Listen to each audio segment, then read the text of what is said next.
Hi dear students, I believe you all are not doing great. इसलिए मजा नहीं आ रहा होगा आपको।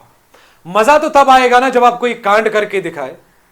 अपने माता जी के पास, पिताजी के पास गए, ये देखो first rank in class 12th, third rank in IIT-JEE, second rank in NEET, top rank in NEET, 10th rank in IAS। लेकिन उन्हीं के सामने आप वो रिजल्ट शीट फाड़ रहे, भाई साहब नौकरी नहीं करनी है, फिर क्या करना है? दुनिया पे कब्जा करना है। हमारा अल्टीमेटम गोल है 10-15 लाख 20 लाख करोड़ कमाने हैं, पूरी दुनिया पे कब्जा करना है। यार जब गोल्स बड़े रखेंगे तब तो कुछ होगा। 10-15 लाख करोड़ नहीं तो 1-2 हजार करोड़ तो कमा ही लेंगे। ये होती ना, इट्स ऑल अबाउट माइंडसेट। ये होती है राजा की मेंटेलिटी। लेकिन मेरे बेटे, राजा बनने के लिए पढ़ना भी जरूरी है, वरना और कोई राजा बनेगा फिर वैसा होगा जैसा होना नहीं चाहिए। वो तो आपको पता है। शाबाश। तो बेटा आज का जो हमारा गोल है दैट इज नॉर्मलिटी हम डिस्कस करेंगे, सॉल्युबिलिटी हम डिस्कस करेंगे, solubility of solids in liquid हम डिस्कस करेंगे, solubility of gas in liquid हम डिस्कस करेंगे, और उसी में हम हेनरीज लॉ भी डिस्कस करेंगे। तो बेटा आज के हम पहले टॉपिक पे आते हैं, that is normality. That is मेरे बेटे नॉर्मलिटी। शाबाश। नॉर्मलिटी। राजा बेटा बताओ जल्दी जल्दी नॉर्मलिटी क्या होता है? देखो राजा बेटा, नॉर्मलिटी का मतलब क्या होता है? 1 लीटर सोल्यूशन में कितने number of gram equivalents present है, यह पता करना क्या होता है राजा बेटा? यही पता करना होता है नॉर्मलिटी। क्या होती है नॉर्मलिटी? 1 लीटर सोल्यूशन में कितने number of gram equivalents present है, यह पता करना क्या होता है नॉर्मलिटी। तो लिखेंगे हम नॉर्मलिटी क्या होती है। शाबाश शाबाश। Number of gram equivalents,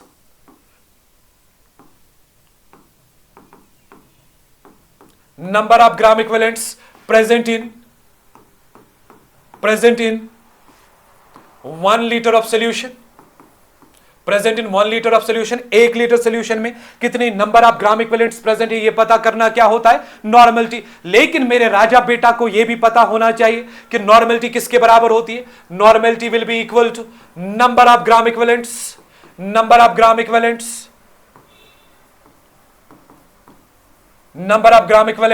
divided by volume of solution. लेकिन किसमें? लीटर्स में। मेरे राजा बेटा को ये तो बात पता चली कि नॉर्मलिटी किसके बराबर होती है, number of gram equivalents divided by volume of solution in litres. लेकिन राजा बेटा को टेंशन हो रही है नंबर ऑफ ग्राम इक्विवेलेंट्स कैसे निकालेंगे, नंबर ऑफ ग्राम इक्विवेलेंट्स कैसे निकालेंगे।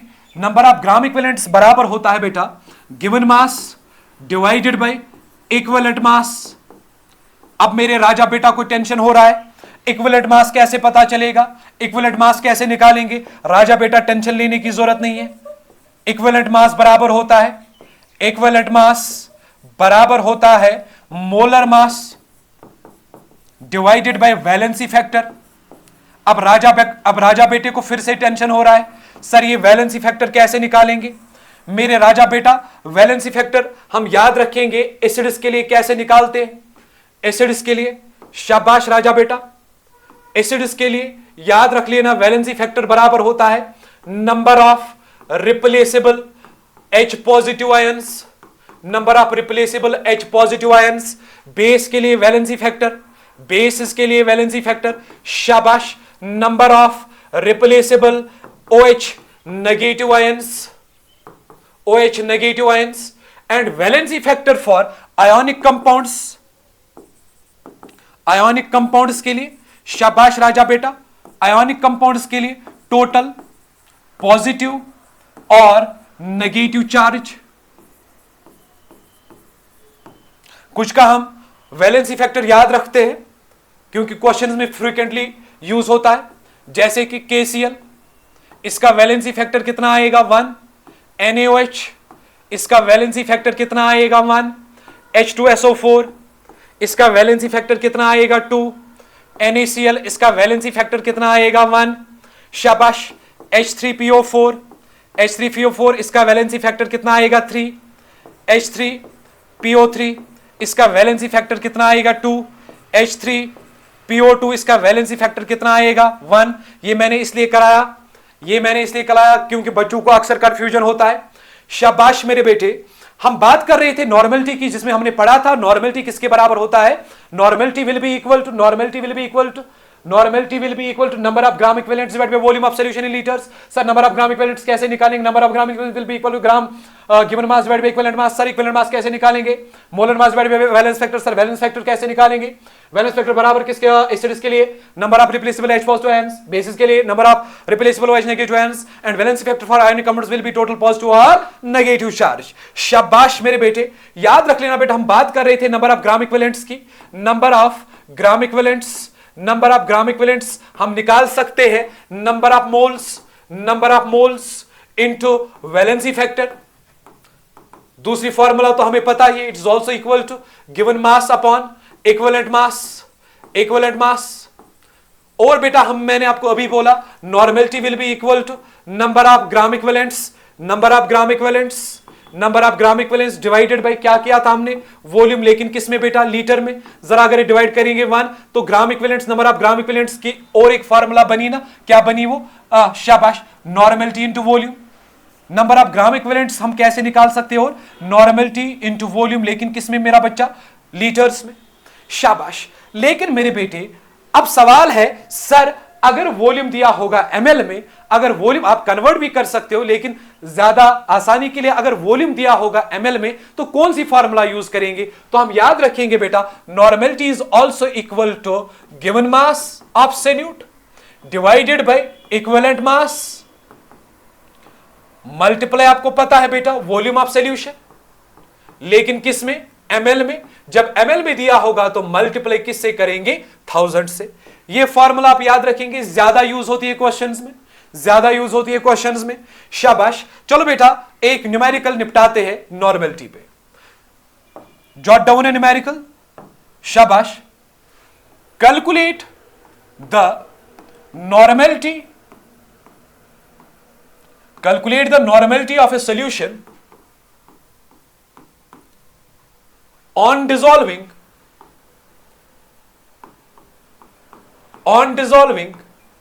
4 grams of H2SO4 sulfuric acid in 500 ml of water। शाबाश। देखो बेटा जब ऐसा सीन होगा तो सबसे पहले आप काम करेंगे, आपको जब भी नॉर्मेलिटी पे क्वेश्चन दिखेगा, आप पहले काम किया करो, मोलर मास देखा करो। जरा बेटा मुझे बताओ, मोलर मास निकाल के रखो, H2SO4 का कितना है, दैट इज 98। शाबाश। इक्विवेलेंट मास भी निकाल के रखो। इक्विवेलेंट मास कैसे निकालेंगे, शाबाश।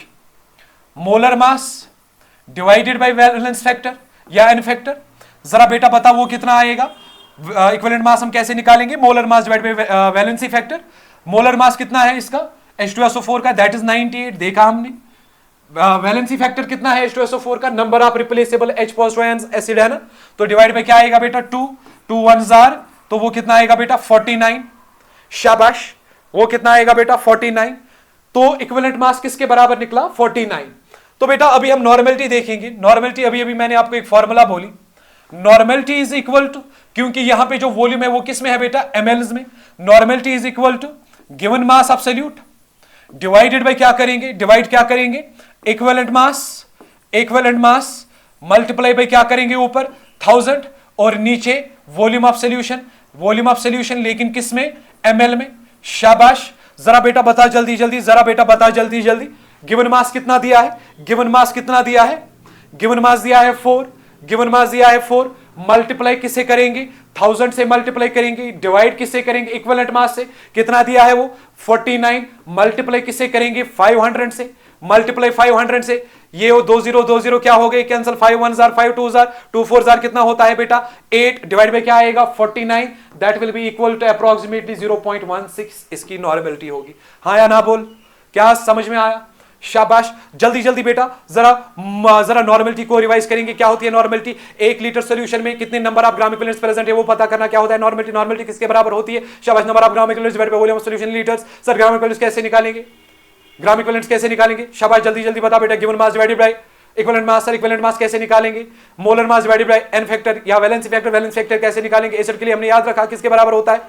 Number of replaceable H positive, basis के लिए क्या होता है? Number of replaceable OH negative, and valency factor for ionic compounds किसके बराबर होता है? टोटल पॉजिटिव और टोटल नेगेटिव चार्ज। फिर हमने नंबर ऑफ ग्राम किलोमीटर का और एक तरीका सीखा, number of moles into valency factor, या बराबर होता है equivalent mass divided by equivalent मास, या बराबर होता है नंबर ऑफ ग्राम किलोमीटर किसके बराबर? शाबाश, normality into volume of solution in litres. हाँ या ना बोल, क्या मेरे बेटे इतनी सी बात समझ में आ रही है? Yes sir. चलो बेटा, नंबर नेक्स्ट हम टॉपिक डिस्कस करते, दैट इज शाबाश, that is solubility. That is solubility. जरा मेरे बेटे बता जल्दी जल्दी, सॉल्युबिलिटी किसके बराबर होती है? सॉल्युबिलिटी क्या होती है? देखो बेटा, पहले याद रख लेना सॉल्युबिलिटी क्या होती है। Solubility actually it is a measure, ये एक मेजर है बेटा। किसका मेजर? देखो बेटा, एक स्पेसिफाइड अमाउंट ऑफ सॉल्वेंट में कितना अमाउंट ऑफ सोल्यूट हम डिसॉल्व कर सकते हैं, वही सॉल्युबिलिटी होती है। क्या होती है सॉल्युबिलिटी? एक स्पेसिफिक या गिवन अमाउंट ऑफ सॉल्वेंट में कितना सोल्यूट डिसॉल्व हो सकता है, कितना सोल्यूट डिसॉल्व हो सकता है या कर सकते, वही होती है बेटा सॉल्युबिलिटी। वो solubility actually it is a measure of what? How much? It's actually it's a measurement of what?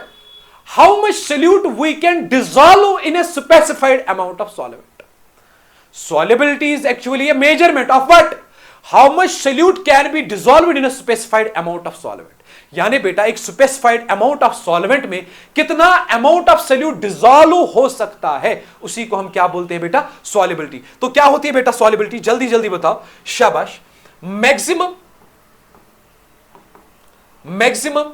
amount of solute which can be dissolved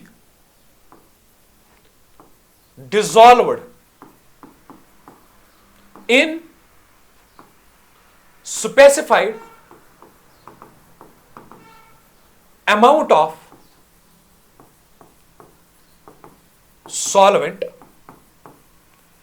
at constant temperature. शाबाश। तो क्या होती है solubility? Maximum amount of solute which can be dissolved in a specified amount of solvent at constant temperature. तो बेटा क्या होती है सॉल्युबिलिटी? एक स्पेसिफाइड अमाउंट ऑफ सॉल्वेंट में कितना सोल्यूट डिसॉल्व हो सकता है, वो क्या होती है सॉल्युबिलिटी को। Solubility actually it's a measurement. शाबाश। अब मेरे बेटे देखो, सॉल्युबिलिटी डिपेंड्स अपॉन 4 फैक्टर्स। कितने फैक्टर्स पे? Generally solubility depends upon 4 factors. पहला क्या है बेटा? Solubility depends upon nature of solute. शाबाश। दूसरा, नेचर ऑफ सॉल्वेंट। तीसरा, टेम्परेचर। चौथा, प्रेशर। चौथा, प्रेशर। देखो बेटा, nature of solute, nature of solvent का मतलब क्या है? इस पे क्यों डिपेंड करता है बेटा? आपने सुना होगा लाइक डिसॉल्व्स लाइक। मैं यहां पे लिखूंगा भी, एक टर्म है like, like dissolves like, like dissolves like. इसका मतलब क्या है? देखो बेटा, हमारे पास जो सोल्यूट और सॉल्वेंट होता है, सोल्यूट और सॉल्वेंट, 4 केसेस पॉसिबल है। पहला केस क्या है? या सोल्यूट भी पोलर हो सकता है, सॉल्वेंट भी पोलर हो सकता है। तो इस वाले केस में क्या सॉल्युबिलिटी क्या होगी? Increase. Simple, because like dissolves like. दूसरा केस क्या है? सोल्यूट पोलर है, सॉल्वेंट नॉन पोलर है। इस वाले केस में अनलाइक है ना बेटा, तो सॉल्युबिलिटी क्या होगी? डिक्रीज। केस नंबर 3 है, ये भी नॉन पोलर है, सोल्यूट भी नॉन पोलर, सॉल्वेंट भी नॉन पोलर। तो इस वाले केस में like dissolves like, solubility will increase. या 4th केस अब आपके दिमाग में आया होगा, शाबाश, सोल्यूट नॉन पोलर होगा, सोल्यूट नॉन पोलर होगा, सॉल्वेंट पोलर होगा, अनलाइक है बेटा। शाबाश। तो इस वाले केस में सॉल्युबिलिटी विल डिक्रीज। ये मेरे बच्चे याद रख लेना। शाबाश। अगर हम बात करेंगे हम देखेंगे बेटा, जैसे H2O, पोलर की मैं बात करूंगा, यहां से लिखेंगे नॉन पोलर, जैसे H2O, ये क्या है बेटा? पोलर। H2, ये क्या है? Non polar. सर ये कैसे पोलर है? देखो बेटा, सिंपली अगर हम देखेंगे, यहां पे H, यहां पे H, ये है ना बेटा वाटर, इस पे ऑक्सीजन तो आपको पता है ज्यादा इलेक्ट्रोनेगेटिव नेगेटिव होता है, जिसकी वजह से इस पे कौन सा चार्ज आएगा? नेगेटिव चार्ज, क्योंकि शेयर्ड पेयर ऑफ इलेक्ट्रॉन को अपनी ओर खींचेगा, और इसके ऊपर क्या होगा? Del positive. बता बेटा पोलैरिटी आ गई कि नहीं? या हम देखेंगे इसी तरह बेटा NaCl, ये पोलर है, या हम यहां पे देखेंगे Cl2, ये क्या है? Non polar. या हम इसी तरह देखेंगे CH3, CO, CH3, ये क्या है बेटा? पोलर। कैसे? जरा बेटा देखो, देखो बेटा यहां पे आपको पता है पाई इलेक्ट्रॉन्स को अपनी ओर खींचेगा, खींचेगा कि नहीं? जिसकी वजह से इस पे क्या आएगा? शाबाश, जल्दी जल्दी बताओ, नेगेटिव चार्ज, इस पे क्या आया? Positive charge. तो ये क्या होते? पोलर मॉलिक्यूल्स, ऐसे मॉलिक्यूल्स होते हैं जिन पे चार्ज होगा। या मैं इधर लूंगा और एक एग्जांपल, नॉन पोलर में बेंजीन, शाबाश। या मैं और एक एग्जांपल लूंगा, नेप्थलीन। समझ में बात आ रही है? आई थिंक आपको थोड़ा सा आइडिया होगा पोलर सॉल्वेंट, पोलर क्या होता है और नॉन पोलर क्या होता है, यानी पोलर हम किसको ले मान सकते हैं, नॉन पोलर हम किसको मान सकते हैं। कुछ एग्जांपल्स या कौन होते हैं, सॉरी बेटा, कुछ एग्जांपल्स मैंने आपके सामने रखी, ठीक है ना बेटा। तो हम अपने टॉपिक पे वापस आते हैं। तो ये जो ये सॉल्युबिलिटी है, इट डिपेंड्स अपॉन, किस किस पे डिपेंड होती है? चार चीजों पे, नेचर ऑफ सॉल्यूट पे, नेचर ऑफ सॉल्वेंट पे, टेम्परेचर पे, और किस पे बेटा? प्रेशर पे। ये बात याद रख लेना, शाबाश। अब यहां पे सर टेम्परेचर पे कैसे, कैसे टेम्परेचर पे डिपेंड करती है सॉल्युबिलिटी, कैसे प्रेशर पे करती है बेटा? ये बातें हमें पता चलेंगी आगे, और हमें जाननी भी जरूरी है। देखो बेटा यहां पे मैं एक बात बताना चाहता हूं। यूजुअली क्या होता है, आप अभी के लिए याद रखेंगे, जब हम टेम्परेचर को इंक्रीज करेंगे सॉल्युबिलिटी भी क्या होगी? इंक्रीज। जब हम टेम्परेचर को डिक्रीज करेंगे सॉल्युबिलिटी भी क्या होगी? डिक्रीज। मैक्सिमम केसेस में ऐसा होता है, लेकिन हर कहीं पे ऐसा हो वो जरूरी नहीं है। वो हम अभी जब हम पढ़ेंगे solubility of solids in liquid, वहां पे मैं थोड़ा सा वो डिस्कस करूंगा। और आपको पता है जब हम प्रेशर को इंक्रीज करेंगे तो सॉल्युबिलिटी ऑब्वियसली क्या होगी? इंक्रीज। शाबाश। देखो मेरे बेटे, नंबर नेक्स्ट जो हमारा टॉपिक है, that is solubility of solids in liquid, solubility of solid in liquid। देखो मेरा बच्चा, आपको सबसे पहले समझना पड़ेगा, आपको सबसे पहले समझना पड़ेगा डिसोल्यूशन क्या होता है। देखो बेटा डिसोल्यूशन का मतलब क्या है? मैंने यहां पे एक कंटेनर लिया, इस कंटेनर में मैंने रखा वाटर, और मैं इसमें कुछ शुगर ऐड कर रहा हूं, मैं इनको मिक्स कर रहा हूं, मिला रहा हूं। उससे क्या हो रहा है? शुगर के पार्टिकल्स इस लिक्विड में जा रहे हैं, ये डिसॉल्व हो रहे हैं, ठीक है ना। उसकी वजह से शुगर पार्टिकल्स की जो कंसंट्रेशन है वो इस लिक्विड में बढ़ती है। सिंपल आप याद रखेंगे, मैंने इस कंटेनर में शुगर डाला, अब मैं उसको डिसॉल्व कर रहा हूं, तो उसी को हम क्या बोल रहे हैं? डिसोल्यूशन, ठीक है ना। तो हम थोड़ा सा लिखेंगे भी डिसोल्यूशन क्या होता है। Dissolution when solid solute is added to a solvent, the solute dissolves, gets dissolved because its particles go into the liquid and its concentration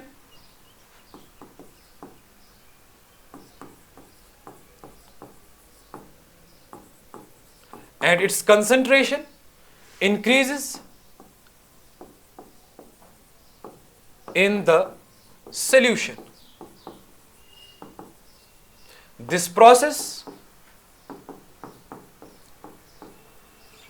is known as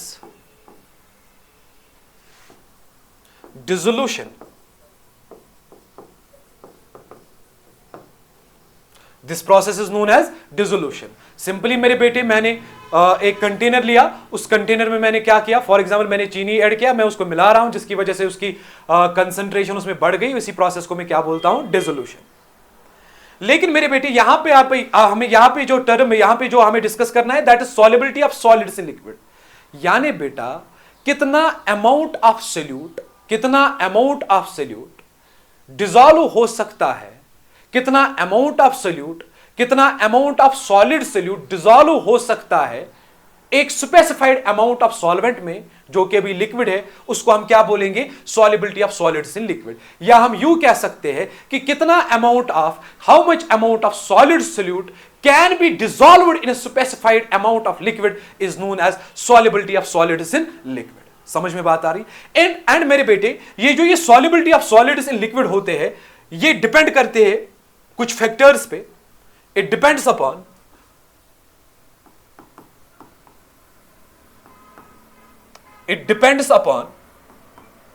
number first nature of solute, number second nature of solvent, number third temperature, and number fourth pressure पे depend नहीं करता है। क्योंकि हम बात किन की कर रहे हैं बेटा, सॉलिड्स की, क्योंकि सॉलिड्स पे प्रेशर का कोई असर होता नहीं है।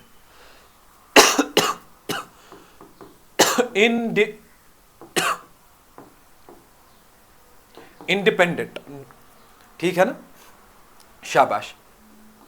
सॉलिड्स के लिए प्रेशर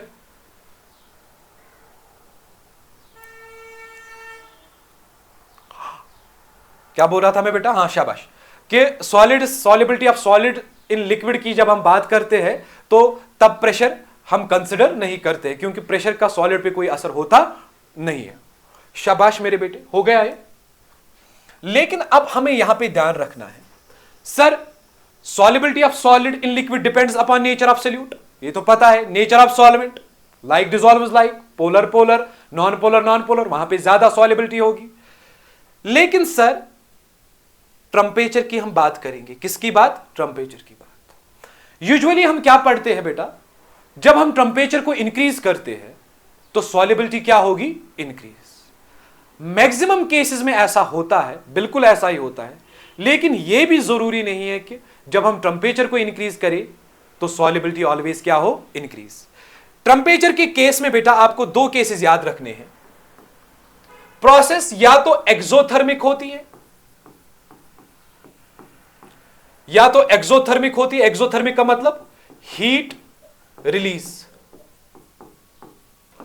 और एंडोथर्मिक या एंडोथर्मिक हो सकती है।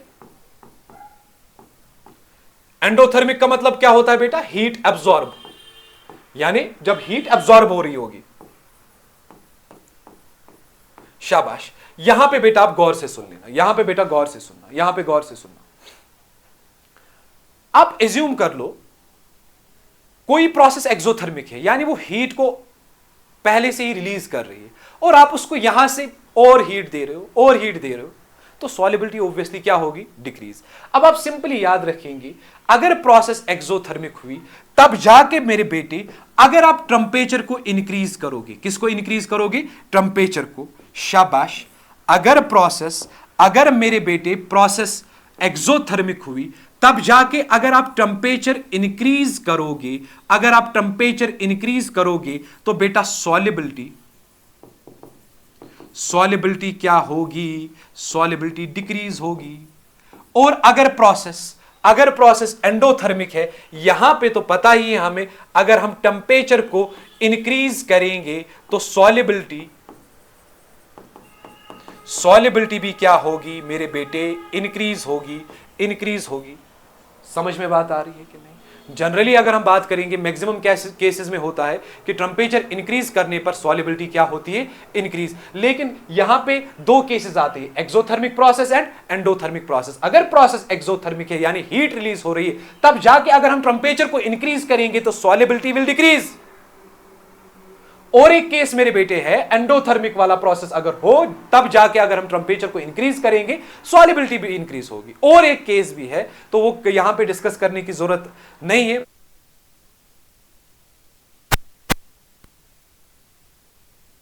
आई थिंक आपके लिए।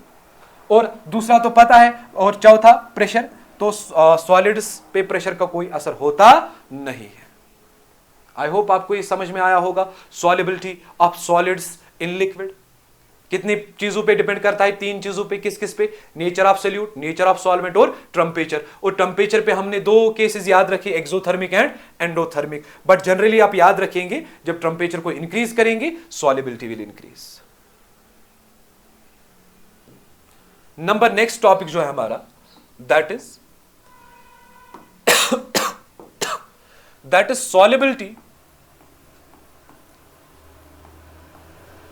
solubility of gas in liquid।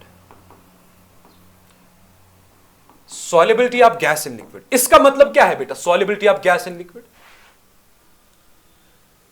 कितना गैस डिसॉल्व हो सकता है एक स्पेसिफिक अमाउंट ऑफ लिक्विड में, उसको हम क्या बोलते हैं? solubility of gas in liquid। मैंने बोला ना आपको, solubility जो है actually it is a measurement. शाबाश बेटा, आपने पढ़ा होगा ना। एक बात before we will discuss this, एक बात मुझे यहां पे याद आई। एक होता है हमारे पास सैचुरेटेड सॉल्यूशन। क्या होता है बेटा? सैचुरेटेड सॉल्यूशन या अनसैचुरेटेड सॉल्यूशन। दूसरा हम लेंगे बेटा सैचुरेटेड सॉल्यूशन, और तीसरा लेंगे सुपर सैचुरेटेड सॉल्यूशन। शाबाश, ये क्या है बेटा? ये क्या है मेरा बेटा? शाबाश, अनसैचुरेटेड सॉल्यूशन।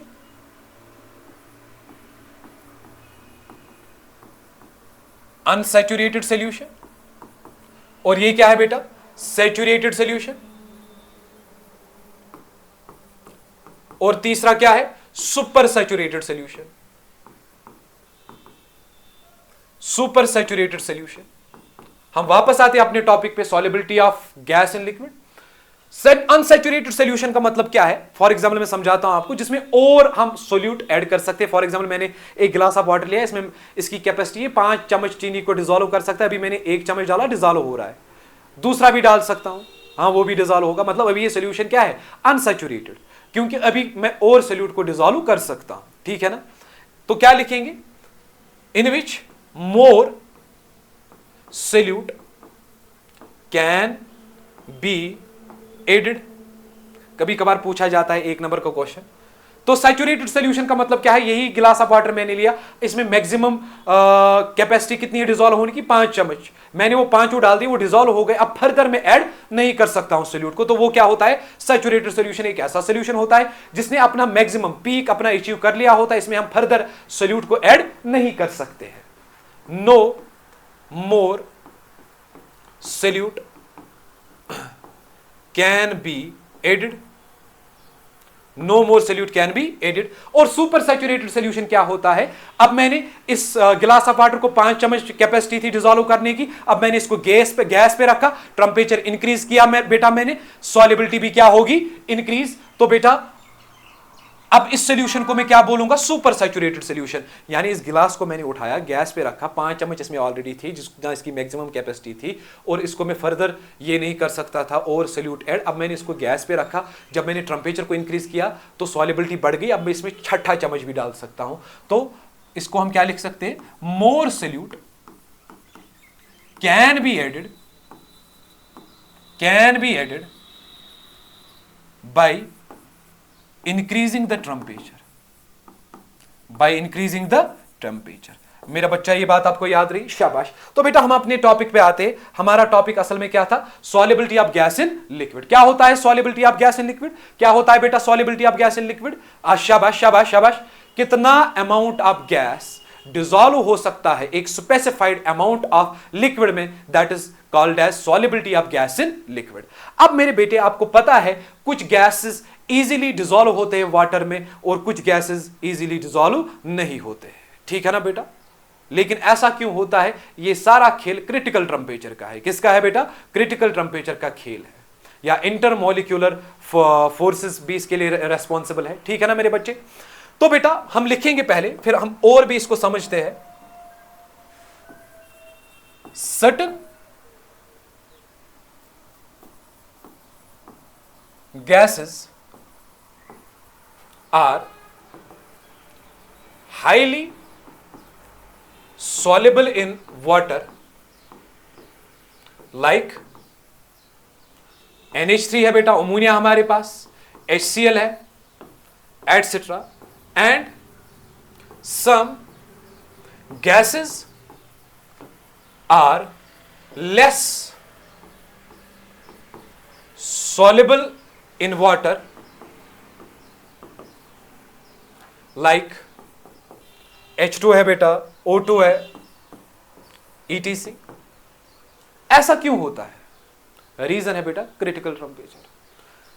मैं क्या कह रहा हूं बेटा, कुछ गैसेस हाईली सॉल्युबल किसमें है? वाटर में, यानी डिसॉल्व होते हैं, और कुछ नहीं है। रीजन क्या है बेटा? Critical temperature. नोट करो बेटा, नोट डालो, नोट डालो, शाबाश। Those gases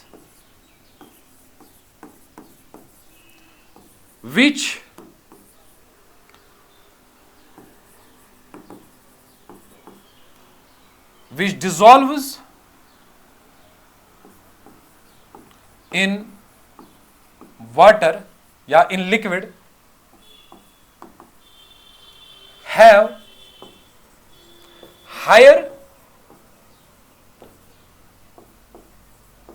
value of critical temperature, या मैं यूं बोल सकता हूं, higher is the value of critical temperature, higher will be the solubility of that very gas in liquid. समझ में बात आ रही है? सर अब ये क्रिटिकल टेंपरेचर क्या होता है? सर अब ये क्रिटिकल टेंपरेचर क्या होता है? बेटा क्रिटिकल टेंपरेचर एक ऐसा टेंपरेचर होता है अबोव विच, जिसके अगर हम उस टेंपरेचर से ज्यादा टेंपरेचर देंगे तो कोई गैस लिक्विफाई नहीं होगा। क्रिटिकल टेंपरेचर एक ऐसा टेंपरेचर होता है जिस above which A gas can't be liquefied. समझ में बात आ रही? क्रिटिकल टेंपरेचर एक ऐसा टेंपरेचर होता है जिसके ऊपर अगर हमने टेंपरेचर, उससे ज्यादा अगर हमने टेंपरेचर दिया तो वो गैस लिक्विफाई नहीं होता है। एंड लिक्विफाई होना क्या होता है, या लिक्विफाई होना क्या होता है बेटा? To convert a gas into liquid, simple. अब देखो बेटा, solubility of gas in liquid depends upon following factors. It depends upon following factors. Solubility of gas in liquid depends upon following factors. पहला factor nature of gas, दूसरा factor nature of solvent, तीसरा factor temperature, यहां पे भी temperature को लेकर खास बात आएगी, चौथा प्रेशर। मेरे बेटा याद रख लेना, याद रखना बेटा, क्या ये तो आपको पता ही, nature of gas, nature of solvent, ये तो मैंने समझा दिया आपको।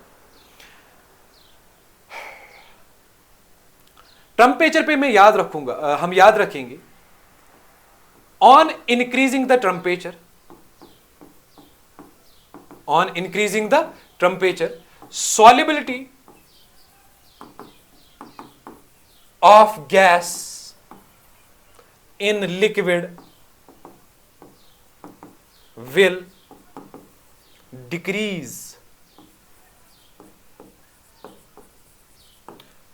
क्या बेटा हमने याद रखा?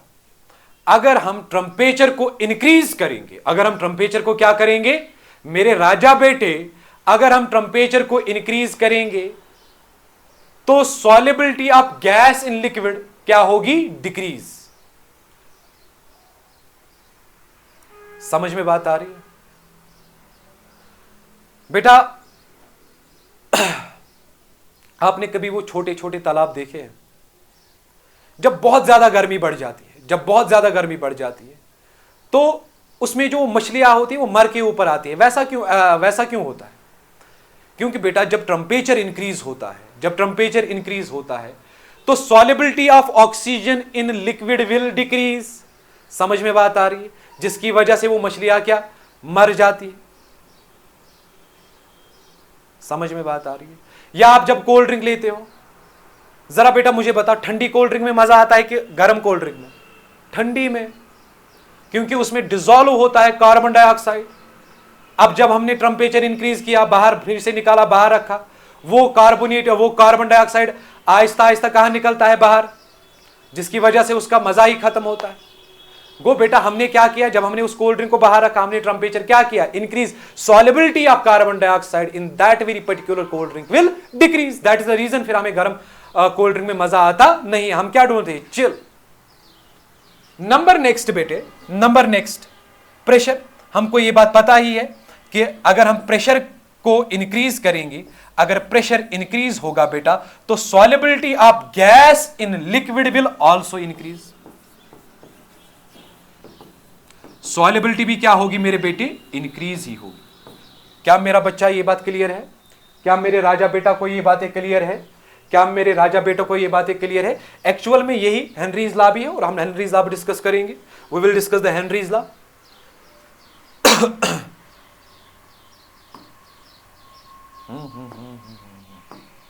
शाबाश। हेनरीज लॉ, हेनरीज लॉ भाई साहब, राजा बेटे, हेनरीज लॉ इंपॉर्टेंट है, स्टेटमेंट भी इसकी। हेनरीज लॉ क्या होता है बेटा? Mole fraction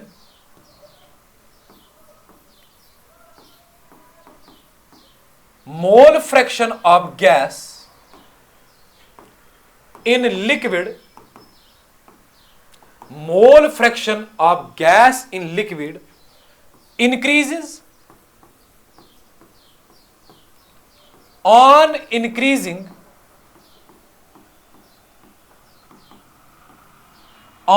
increasing the partial pressure,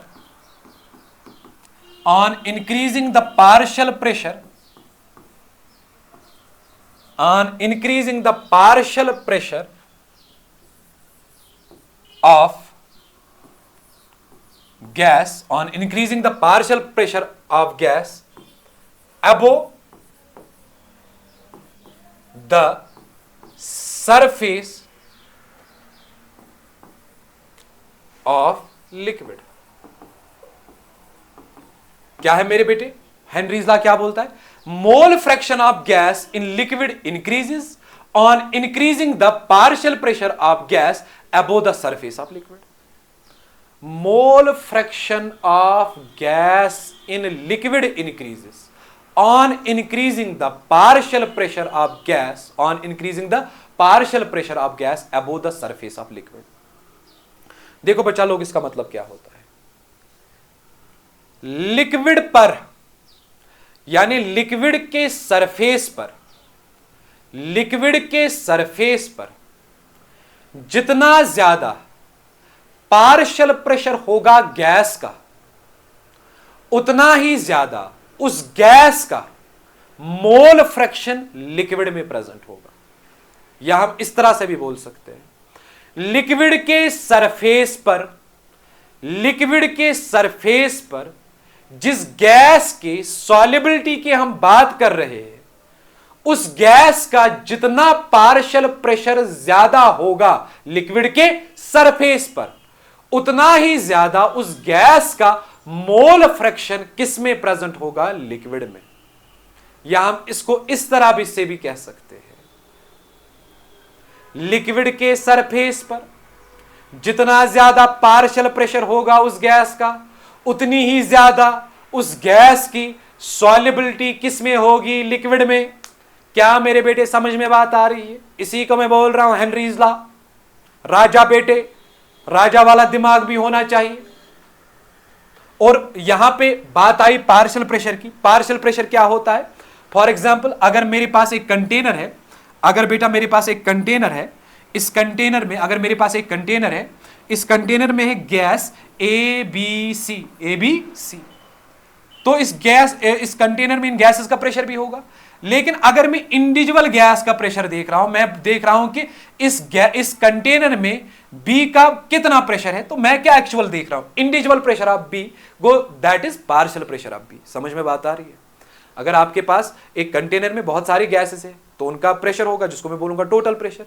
लेकिन अगर मैं स्पेसिफिकली देखता हूं कि किसी गैस का, जैसे यहां पे मैंने लिया बी, इसका प्रेशर कितना है, मैं यानी मैं देख रहा हूं पार्शियल प्रेशर। समझ में बात आ रही है? शाबाश। देखो मेरे बेटे, हेनरीज लॉ क्या कहता है? Partial pressure is directly proportional to mole fraction of gas, is directly proportional to mole fraction of gas, यानी जितना पार्शियल प्रेशर लिक्विड के सरफेस के ऊपर गैस का, उतना ज्यादा उस गैस का क्या, मोल फ्रैक्शन, किसमें, लिक्विड में। या मेरे बेटे इसको हम दूसरा नाम देते हैं, इसको हम बोलते हैं मोल फ्रैक्शन ऑफ गैस, या आप इसको लिख सकते हैं सॉल्युबिलिटी भी, solubility of gas in liquid. या ये क्या है, mole fraction of gas in liquid, या ये क्या है, solubility of gas in liquid, या solubility of gas in solution. ठीक है ना बेटा, क्लियर बात है? जरा बेटा पार्शियल प्रेशर जो है, मैंने प्रोपोर्शनलिटी को हटाया, कांस्टेंट लगाऊंगा, दैट इज KH, साथ में क्या आएगा, मोल फ्रैक्शन ऑफ गैस। जरा मेरा बेटा मुझे बताओ जल्दी जल्दी, KH किसके बराबर निकलेगा, KH किसके बराबर निकलेगा, PH, ये यहां पे मल्टीपल है, यहां क्या होगा, डिवाइड, तो मैं लिखूंगा PH partial pressure upon mole fraction of gas. Clear बात है? क्लियर बात है? ये मेरा बेटा आप याद रखना। यहां पे देखो, यहां पे देखो बेटा आप गौर से। जरा बेटा मुझे बताओ, जरा बेटा मुझे बताओ, अगर KH का वैल्यू ज्यादा होगा, अगर KH का वैल्यू क्या होगा, ज्यादा, मोल फ्रैक्शन क्या होगा, मोल fraction of gas in liquid क्या होगा, कम। सॉल्युबिलिटी क्या होगी, या इस मोल फ्रैक्शन ऑफ गैस को और एक नाम क्या है, सॉल्युबिलिटी भी।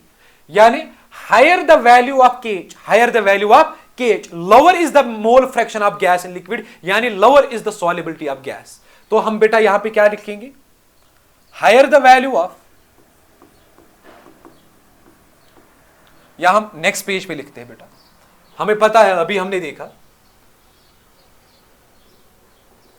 किसके बराबर होता है बेटा, शाबाश, KH mole fraction of gas, या हम इसको बोलते हैं क्या, सॉल्युबिलिटी, या हम इसको क्या बोलते हैं, सॉल्युबिलिटी भी। शाबाश। जरा मेरी जान मुझे बताओ जल्दी जल्दी, जरा मेरी जान मुझे बताओ जल्दी जल्दी, KH किसके बराबर निकलेगा, KH will be equal to PH, ये यहां मल्टीपल है, यहां क्या होगा, डिवाइड, शाबाश, PH upon mole fraction of gas, या जिसको मैं सॉल्युबिलिटी भी बोलता हूं। जरा मेरी जान जल्दी जल्दी बताओ, अगर इसका वैल्यू ज्यादा हुआ तो ये क्या होगा, कम। अगर KH का वैल्यू ज्यादा हुआ तो मोल फ्रैक्शन ऑफ गैस क्या होगा, कम, यानी सॉल्युबिलिटी ऑफ गैस क्या होगी, कम। तो बेटा क्या मैं लिख सकता हूं, greater is the value of KH, lesser is the solubility। किसी को कोई शक, किसी को कोई शक, शाबाश। और एक बात बेटा आप याद रखेंगे, और एक बात आप बेटा याद रखेंगे, और एक बेटा आप याद रखेंगे बात, KH, इसको मैं बोलता हूं बेटा Henrys constant, Henry's constant, Henry's constant, KH is not universal constant, KH is not universal constant। ठीक है ना मेरे बेटे, चेंज होता है। KH जो है ये टेम्परेचर पे भी डिपेंड करता है, नेचर ऑफ सॉल्वेंट पे भी डिपेंड करता है, टेम्परेचर पे डिपेंड करता है, टेम्परेचर डिपेंडेंट। जरा बेटा कैसे, अगर मैंने टेम्परेचर को इंक्रीज किया, अगर बेटा हमने टेम्परेचर को क्या किया, इंक्रीज, जरा बेटा मुझे बता, अगर हमने टेम्परेचर को इंक्रीज किया किस में, solubility of gas in liquid में, अगर हम टेम्परेचर को क्या कर रहे हैं, इंक्रीज, बता सॉल्युबिलिटी ऑफ गैस क्या होगी, डिक्रीज, सॉल्युबिलिटी ऑफ गैस क्या होगी, डिक्रीज। अगर सॉल्युबिलिटी ऑफ गैस डिक्रीज होगी, अगर सॉल्युबिलिटी ऑफ गैस डिक्रीज होगी, केएच क्या होगा, इंक्रीज। तो अगर हम टेम्परेचर को इंक्रीज करते हैं तो केएच का वैल्यू भी क्या होता है बेटा, इंक्रीज होता है। शाबाश,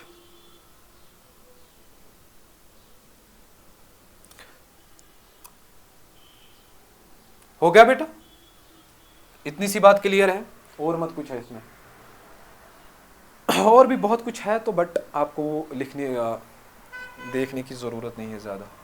और बेटा आप याद रखेंगे, और मेरे बच्चे आप याद रखेंगे, हमने अभी पढ़ा pH is equal to KH into mole fraction of gas. जरा बेटा मुझे बताओ, जरा बेटा मुझे बताओ, मोल फ्रैक्शन क्या मैं इसको लिख सकता हूं,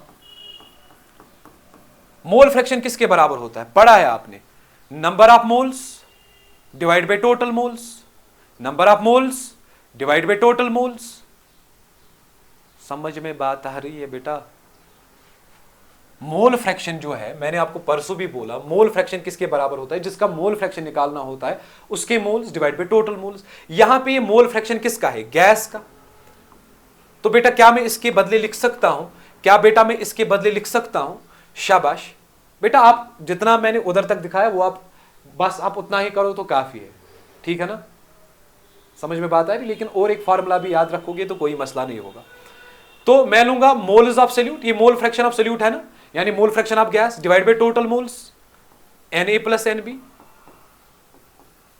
समझ में बात आ रही है कि नहीं बेटा, क्रिस्टल क्लियर है, क्रिस्टल क्लियर है, शाबाश मेरे बेटे। ये और एक फॉर्मूला बनी, ये मेरा बेटा और एक फॉर्मूला बनी, ये मेरा बेटा और एक फॉर्मूला बनी। या अगर आपने कहीं पे लिख के देखा Nb डिवाइड बाय Na, तो घबराना नहीं, क्योंकि number of moles of solute बहुत ही कम होते हैं, शाबाश। लेकिन मेरे बेटे अगर हमारे पास वाटर है, अगर हमारे पास वाटर है, और वो भी कितना है, 1 लीटर, अगर हमारे पास वाटर है, इधर मैं लिख के रखूंगा, अगर हमारे पास वाटर है,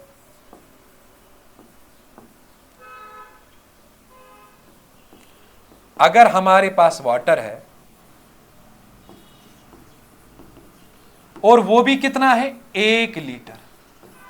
जरा मेरा बेटा मुझे बताओ, 1 लीटर वाटर में कितने नंबर ऑफ मोल्स होते हैं, याद रख लेना आज से, number of moles in 1 litre of water H2O कितने होते हैं बेटा, that is 55.5।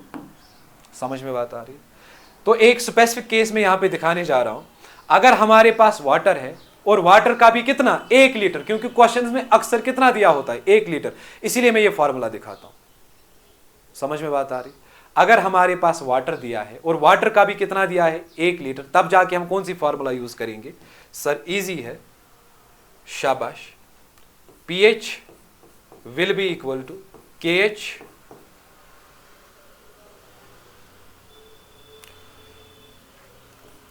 Into Nb upon 55.5। समझ में बात आ रही है, क्लियर बात है बेटा, इज दिस क्लियर, शाबाश। अगर हमारे पास 1 लीटर वाटर दिया है, अगर हमारे पास 1 लीटर वाटर है और हमें कोई न्यूमेरिकल सॉल्व करना है, तो हम कौन सी फॉर्मूला यूज करेंगे, ये वाली फॉर्मूला, ठीक है ना बेटा। अब नंबर नेक्स्ट पे लिखो बेटा, नंबर नेक्स्ट पे बेटा,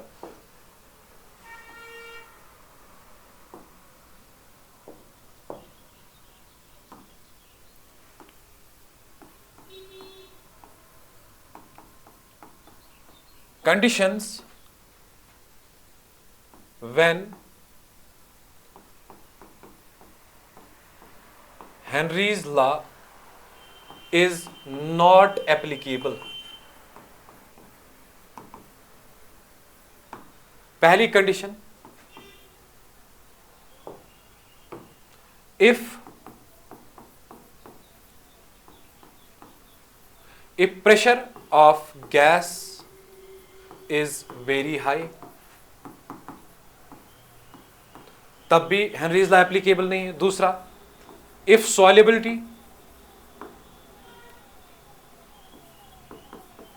solubility of gas is very high. Number third, gas should not react with liquid, तब भी हेनरीज लॉ एप्लीकेबल नहीं है। नंबर फोर्थ, गैस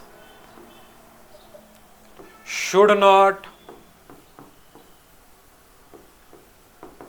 एसोसिएट और dissociate, gas should not associate और डिसोसिएट। ये ऐसी चार कंडीशंस है अगर जहां पे हेनरीज लॉ एप्लीकेबल नहीं होता है। अगर प्रेशर ज्यादा है गैस का लिक्विड में, तब भी हेनरी लॉ एप्लीकेबल नहीं है। अगर ये बाकी कंडीशंस है तब भी हेनरीज लॉ एप्लीकेबल नहीं है। अब लास्ट में आता है बेटा, that is applications of Henry's law. Applications of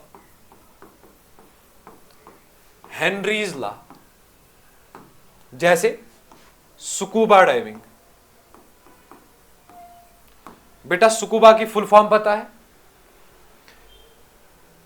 मैंने स्पेलिंग ही गलत लिखी, SCUB है। स्कूबा, स्कूबा की फुल फॉर्म क्या होती है?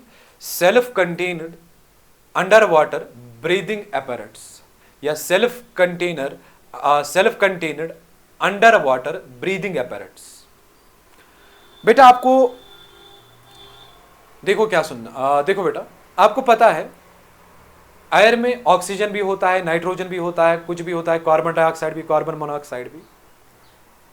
तो जब हम इनहेल करते हैं, क्या हम खाली ऑक्सीजन इनहेल करते हैं? नो, हम ऑक्सीजन भी इनहेल करते हैं, नाइट्रोजन भी इनहेल करते हैं।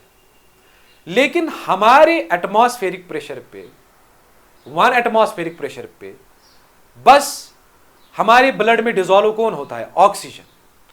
बाकी भी हम, वरना बाकी गैस भी हम इनहेल करते हैं, लेकिन वो 1 एटमॉस्फेरिक प्रेशर पे डिजोल्व नहीं होता।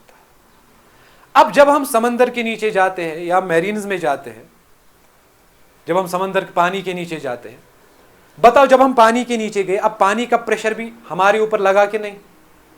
बताओ, जब प्रेशर बढ़ गया सॉल्युबिलिटी भी बढ़ जाएगी ना, सॉल्युबिलिटी भी बढ़ जाएगी, यानी अब नाइट्रोजन भी डिजोल्व होगा हमारे ब्लड में।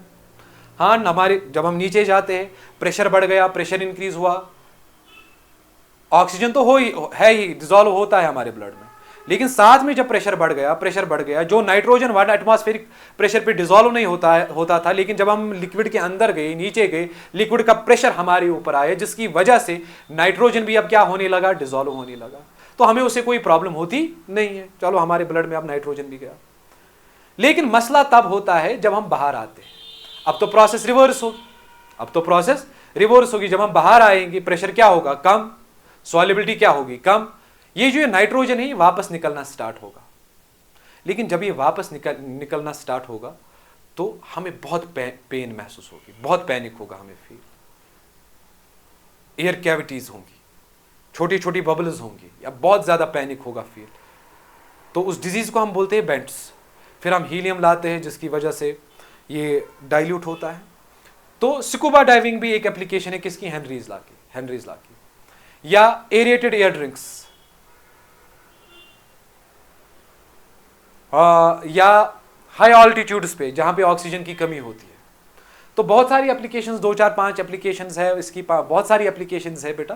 तो मेनली आप याद रखेंगे स्कूबा डाइविंग है, एरेटेड ड्रिंक्स है, और जहां पे हमें ऑक्सीजन की कमी होती है वहां पे हेनरीज लॉ का भी यूज़ होता है। ठीक है ना बेटा? और भी मैं टेलीग्राम चैनल पे नोट्स भेजूंगा जहाँ पे ये मैं लिख के रखूँगा 2 4 5 कौन होती है। तो मैं इसी यूट्यूब इसी यूट्यूब का यही जो ये यूट्यूब वीडियो है उधर ही मैं टेलीग्राम की भी लिंक अटैच करके रखूंगा जहां पे आपको नोट्स मिलेंगे, ठीक है ना। आई होप बेटा आपको ये सब समझ में आया होगा। बट प्लीज़ प्लीज़ प्लीज़ एक काम करिएगा, हेनरीज लॉ बहुत इंपॉर्टेंट है, इस पे ध्यान देना बेटा अच्छे से, हेनरीज लॉ पे ध्यान देना बेटा अच्छे से। और नॉर्मलिटी पे भी क्वेश्चन आ सकता है।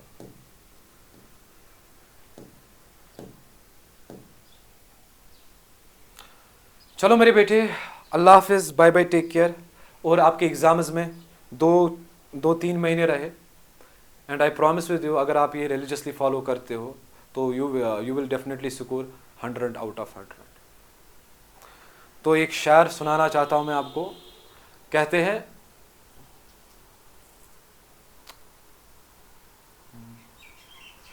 हुई ख़त्म जब से वो सोहबतें मेरे मशगले भी बदल गए, हुई ख़त्म जब से वो सोहबतें मेरे मशगले भी बदल गए। कभी रोए शाम को बैठकर, कभी मैं कदे को टहल गया, कभी रोए शाम को बैठकर, कभी मैं कदे को टहल गए।